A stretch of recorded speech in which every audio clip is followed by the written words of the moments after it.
Anggota DPR RI dari fraksi PDI Perjuangan Rianta mendorong dilakukannya pengembangan potensi wisata di wisata Agrojolong Kecamatan Tlogobungu.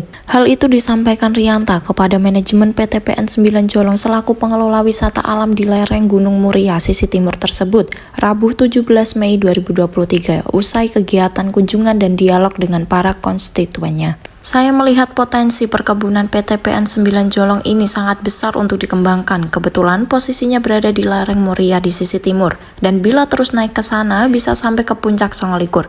Konon ceritanya Ki Semar Badronoyo pernah bertapa di sana, termasuk tokoh pewayangan lainnya. Situsnya ada di sana, terang Rianta. Selain itu, dia menilai topografi yang dimiliki daerah wisata tersebut sangat bagus.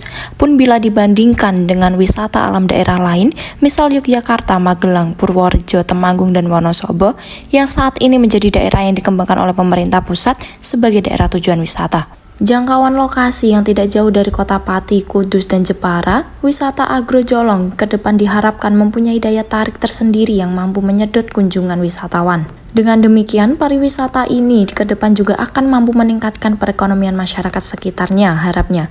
Rianta juga meminta manajemen PTPN 9 Jolong untuk bisa bekerja sama dengan stakeholder terkait, mulai dari pemerintah daerah, provinsi hingga pemerintah pusat, dalam rangka mendukung pengembangan potensi wilayah itu. Berikut wawancara kami dengan Bapak Rianta SH, anggota DPR RI Komisi 2 fraksi PDI Perjuangan yang juga Ketua Lembaga GJL Gerakan Jalan Lurus. Baik, yang pertama saya melihat bahwa potensi tempat pariwisata di Kebon Jolong yang kebetulan dikelola oleh PT Perkebunan Nusantara 9. Lalu di Jawa Tengah direksinya di UGAS ya, di atas. Lokasi wisata Jolong yang dulu kebun kopi ini sebenarnya sangat indah. Ini kebetulan lokasinya itu ada di lereng Pegunungan Muria sisi timur. Jadi kalau naik ke sana itu kalau tidak salah sampai ke puncak Songolikur ya, puncak Songolikur yang indah. Konon ceritanya Semar Badronoyo itu pernah bertapa di sana. Termasuk tokoh-tokoh wayang di sana ada situs-situsnya itu. Jadi ini sangat potensi sekali kalau dikembangkan. Kemudian juga saya melihat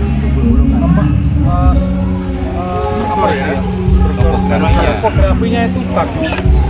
Kalau saya melihat yang sekarang banyak dikembangkan oleh pemerintah pusat lewat Dirjen Cipta Karya itu di Jogja, kemudian di Purworejo, kemudian di Magelang, kemudian di Temanggung, kemudian di Wonosobo. Saya akan mengatakan topografinya itu lebih hebat, lebih indah di Pegunungan Muria sini. Di samping itu juga mata air masih begitu banyak.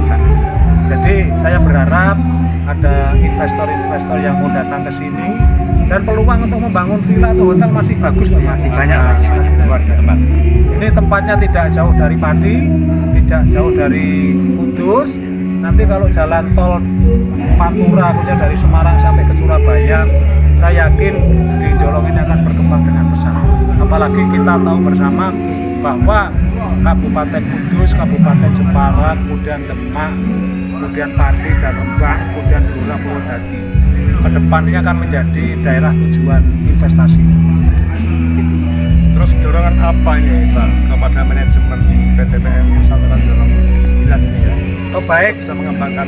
Baik, saya tadi sudah bincang-bincang sama manajemen untuk bagaimana bekerja sama dengan stakeholder, khususnya pemerintah daerah, kemudian DPRD, baik DPRD Kabupaten Pati, kemudian Gubernur Jawa Tengah dan DPR Jawa Tengah, juga tentu dengan pemerintah pusat. Politisi asal Pati ini menyebut daya dukung yang dimiliki oleh PTPN Jolong yang sangat terkenal yaitu produk kopi jenis Robusta, bahwa kopi Jolong konon katanya adalah yang terbaik di dunia. Hanya brandnya kadang-kadang kalau sudah sampai di luar negeri tidak lagi menggunakan nama Jolong, sebutnya. Sementara itu, Koordinator PTPN 9 Jolong Haris Damono menjelaskan saat ini pihaknya mengelola perkebunan dengan komoditas utama kopi. Selain itu juga mengelola wisata Agrojolong yang berdiri mulai 2012 lalu. Keberadaannya sudah dapat dirasakan manfaatnya oleh masyarakat sekitar, yakni terserapnya tenaga kerja dan usaha UMKM, jelas Haris Damono didampingi Koordinator Kantor Nur Ahmad dan Marketing Wisata Cici Trimuriani. Panorama alam yang indah menjadi daya tarik wisata Agrojolong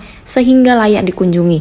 Wisatawan dapat menikmati fasilitas yang tersedia, antara lain taman, kedai kopi, gazebo lesehan, aula penginapan, area parkir yang cukup luas, dan bukit pandang. Pengunjung bisa menikmati pemandangan lereng Muria yang tampak 3 waduk sekaligus, yakni Waduk Seloromo, Waduk Gunung Rowo, dan Waduk Tlogowungu. Sunset dan gebiar lampu di malam hari bisa dinikmati juga oleh pengunjung, ungkapnya. Setiap hari khususnya pada akhir pekan dan hari libur, banyak pengunjung yang singgah menikmati suasana sambil menikmati makanan minuman yang dijajakan pedagang, serta membawa oleh-oleh khas antara lain kopi jolong, jeruk pamelo, dan buah lainnya, juga sayur mayur dan aneka bibit tanaman. PT PN 9 Jolong sendiri saat ini memiliki pegawai atau karyawan sebanyak 116 orang, terdiri atas manajer hingga staf ditambah pekerja lainnya, dengan area perkebunan seluas 527 hektar.